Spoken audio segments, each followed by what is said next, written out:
निवडणुकीच्या पहिल्याच टप्प्यामध्ये कल्याण डोंबिवलीच्या नागरिकांनी महायुतीच्या 21 जागा बिनविरोध या ठिकाणी निवडून दिलेल्या आहेत.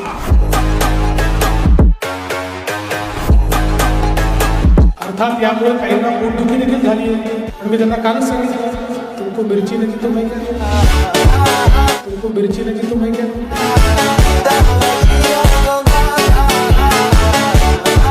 आता जर तुम्हाला या ठिकाणी उमेदवार मिळत नाहीये आणि या कल्याण डोंबिवली महानगरपालिकेचा विश्वास, इथल्या जनतेचा विश्वास हा जर या ठिकाणी आमचे रवींद्र चव्हाणजींवर आहे आणि त्यामुळे ते जर आम्हाला बिनविरोध या ठिकाणी निवडून देताय तर तुम्हाला काय होतं.